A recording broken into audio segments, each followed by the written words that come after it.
Welcome to the Peace Over Pieces podcast, hosted by Clara Baldwin. Peace Over Pieces is a non-profit domestic violence organization creating podcasts with victims while providing donations, hotline information, and resources.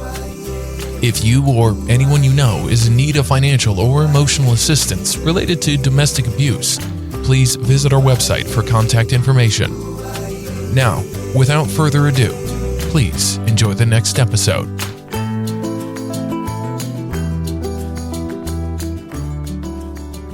Welcome to Peace Over Pieces.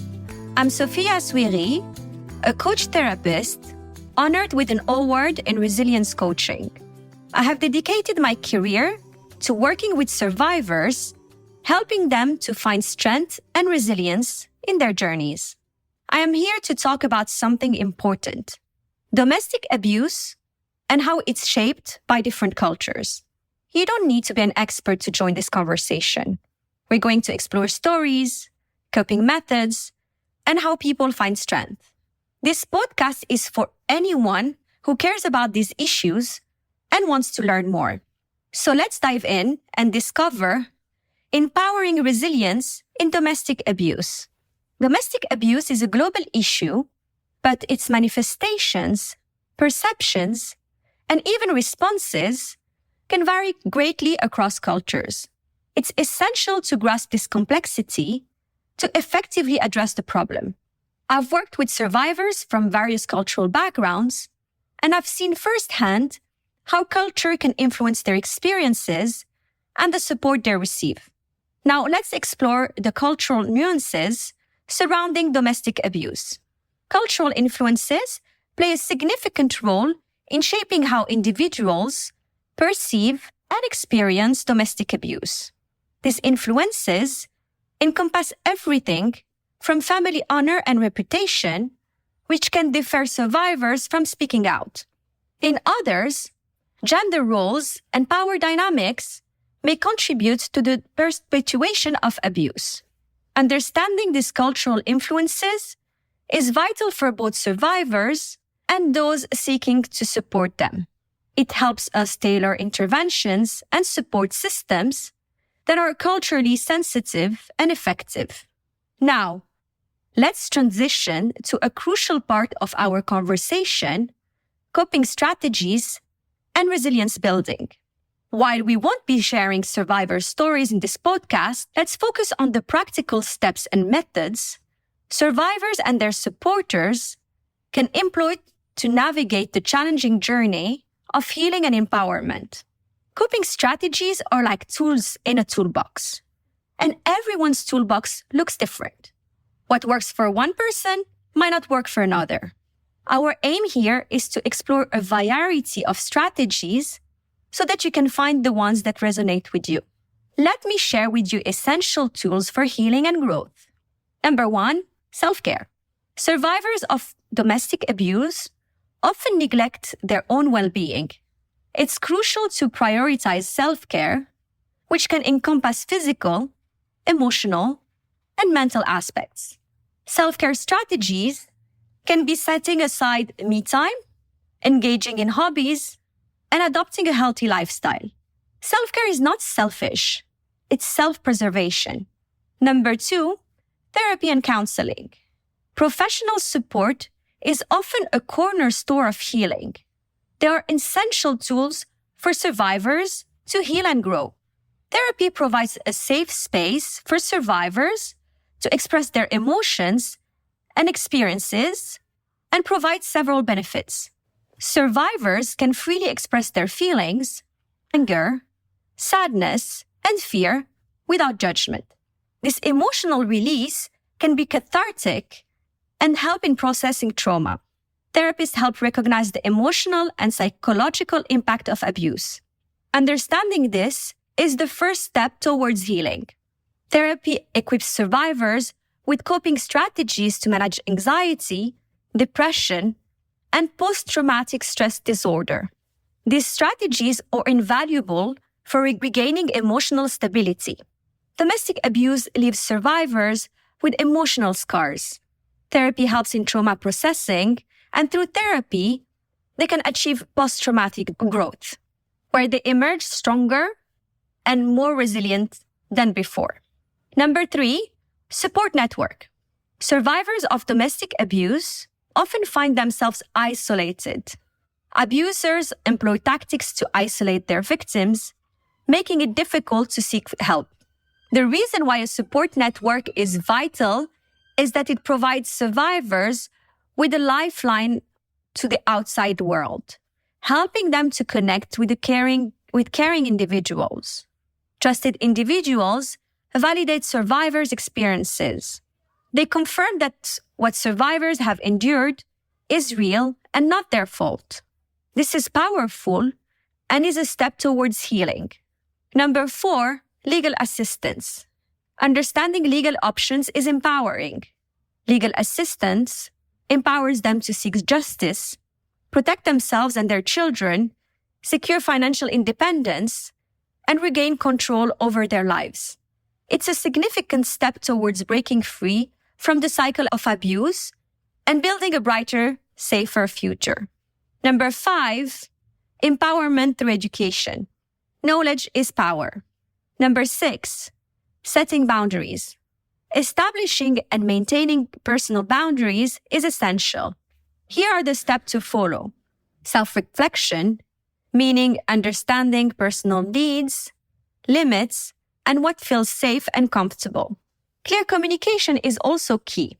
Express boundaries to others, including abusers, and be firm in communication.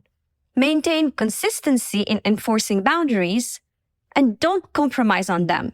Lean on a support network of trusted friends, family, or therapists who can offer guidance.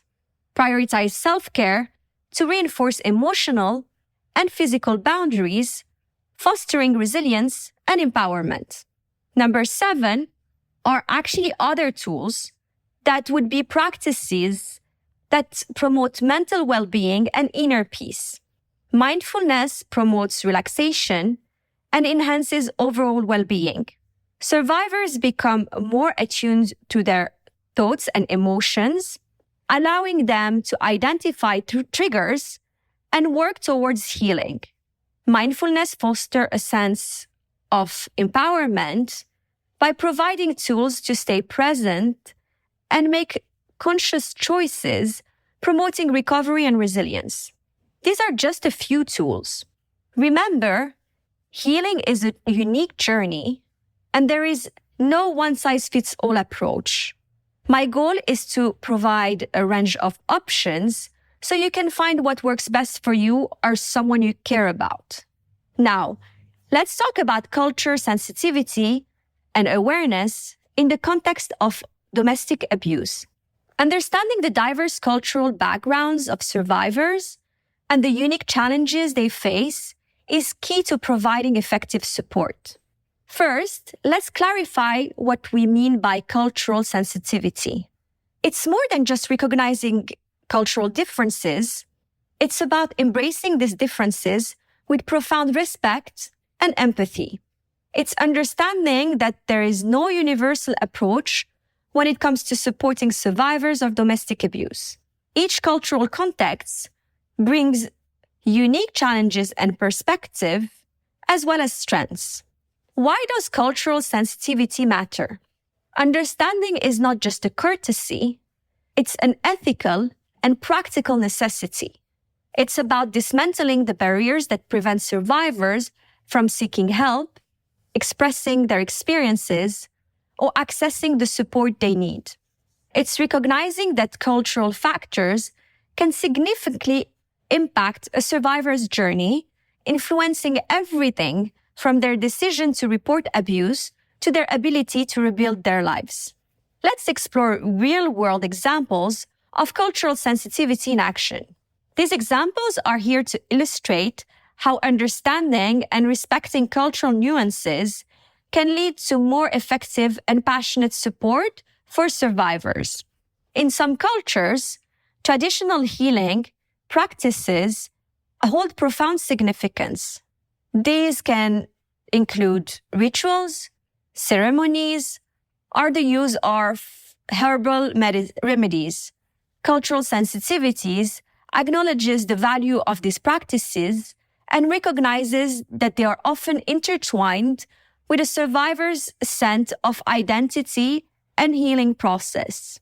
It involves understanding when and how to integrate these traditional methods into a survivor's journey, working in tandem with professional support.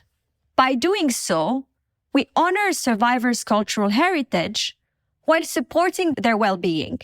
Besides, many cultures place a strong emphasis on community and collective support. It means collaborating with these communities, engaging community leaders and influencers, and providing resources that align with their values and beliefs. This approach fosters trust and ensures that survivors receive the holistic support they need.